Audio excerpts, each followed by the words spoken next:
What's up, wet painters? Dave Good here, back to talk about Season 2 of The Bachelor Pad, Episode 2. And the fireworks just continue.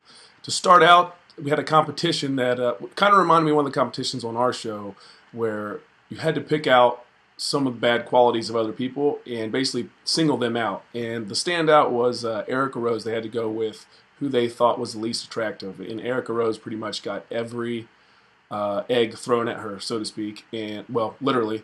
And that had to be brutal for her psyche. Brutal. I know we had one on our show that was like that, where we had to pick like the worst boobs and who was least likely to get married. And I mean, girls were crying all over the house. I really felt bad for her.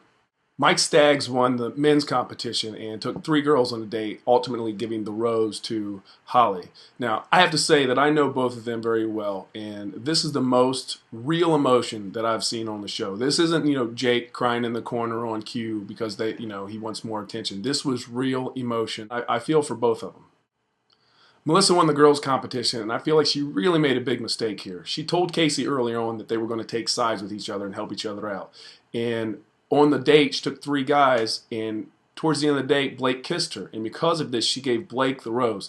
Huge mistake. What you did is you really set yourself up, and I don't know what for. Blake doesn't have a lot of power in the house right now, and you're just playing with your emotions and not with your head. And that's going to get you in trouble big time, especially going against Casey, who right now has a lot of power in the house because he has a lot of people on his side.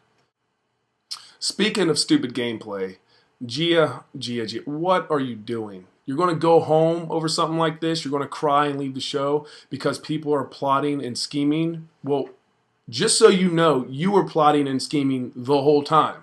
And I guess you haven't learned anything from our show, because it really bothered me that you did it on ours and now you're doing it on this one. You plot and scheme just as bad as anybody, lie to other people, make stuff up. But then when it happens to you or you find out, you have a whole hissy fit, make a big show, and go home on your own and lose out on $250,000 again. It was very clear that Jake was going to be going home on the end of this episode. And I heard from all the castmates that ABC really played a part in keeping him around as long as possible, which I didn't think was legal on this show. But after seeing this, I'm blown away at what they did and how they said 2 girls are going home because they knew Jake was going to go home. And I mean, if I was on that show, I would have been pissed off too. To end the show, we got to see the most romantic thing that I've ever seen on The Bachelor, Bachelorette, or Bachelor Pad. Jackie gets sent home, and Ames, who apparently is in love with this girl all of a sudden, we didn't really get to see much of that, but chases after her, gives up his chance at $250,000, gets in a limo, and goes home with her. That was a really good way to end the show.